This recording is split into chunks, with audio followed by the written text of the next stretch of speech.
Bismillahirrahmanirrahim. Assalamualaikum warahmatullahi wabarakatuh.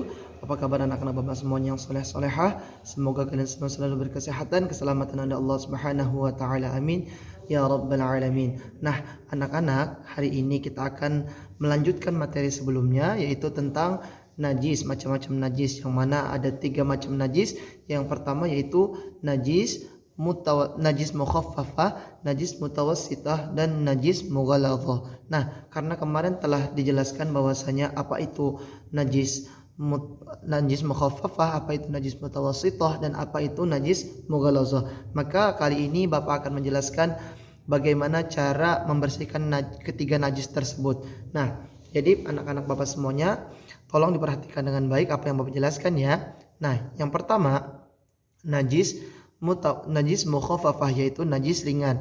Najis mukhaffafah ialah najis yang disebabkan dari air kencingnya seorang bayi laki-laki yang belum makan apa-apa selain ASI, air susu ibu.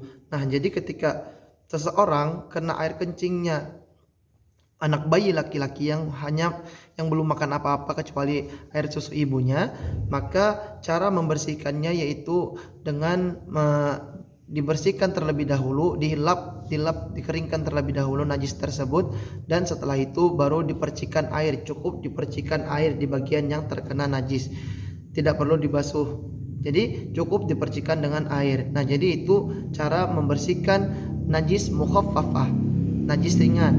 Nah, yang kedua yaitu najis mutawassithah, najis yang sedang. Najis yang sedang yaitu selain yang disebutkan dalam najis mukhaffafah, maka dia akan termasuk dalam golongan najis mutawassithah, seperti kotoran-kotoran manusia, kotoran hewan, kotorannya cicak segala macamnya, maka yang tidak disebutkan dalam mukhaffafah maka termasuk dalam najis mutawassithah, najis sedang. Nah, seperti air kencing bayi perempuan juga termasuk dalam najis mutawassithah. Nah, jadi bagaimana cara mencucikannya ketika kita kena kotoran hewan, misalnya kena kotoran cicak, kena kotoran kambing dan sebagainya? Caranya yaitu dibersihkan terlebih dahulu di mana tempat kita terkena najis tersebut. Misalkan di tangan kita terkena najis di bagian sini, maka kita hilangkan dulu najisnya, hilangkan dulu kotorannya, dilap, dikeringkan. Nah, setelah itu baru dibasuh dengan air yang suci lagi mensucikan. Seperti di tempat wudhu, maka kita bersihkan di tempat wudhu. Yang lebih aman lagi di tempat air yang mengalir seperti tempat wudhu. Nah, jadi begitu cara mensucikannya najis mutawassithah, najis sedang. Nah, sedangkan yang terakhir yaitu najis mughalladhah. Najis mughalladhah ialah najis yang berasal dari hewan babi dan anjing. Nah, jadi itu ketika seseorang terkena najisnya, terkena liurnya seekor anjing ataupun seekor babi, maka dia terkena najis mughalladhah, yaitu najis yang berat. Bagaimana cara mencucikannya? Mencucikannya yaitu dibasuh 7 kali, yang mana di antara ketujuh kali tersebut ada dibasuh dengan tanah, dengan air dicampur tanah. Jadi misalkan ada 7 kali pembasuhan. Jadi yang pertama dikasih air terlebih dahulu, yang kedua dikasih tanah, dicampurin tanah.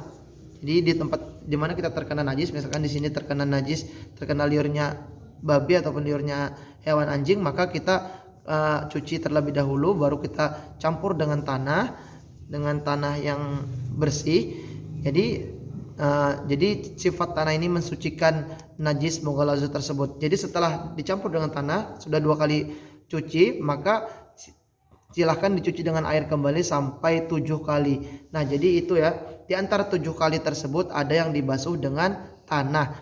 Nah, jadi itu cara mensucikan najis mughalladhah. Nah, anak-anak Bapak semuanya, jadi itu tadi beberapa cara mensucikan najis dalam pelajaran fikih. Yang pertama tadi najis mukhaffafah, yang kedua najis mutawassithah, yang ketiga yaitu najis mughalladhah. Nah, anak-anak Bapak semuanya, mungkin sekian dulu yang Bapak sampaikan hari ini. Mudah-mudahan apa yang kita pelajari hari ini dapat bermanfaat bagi kita semuanya. Amin ya rabbal alamin.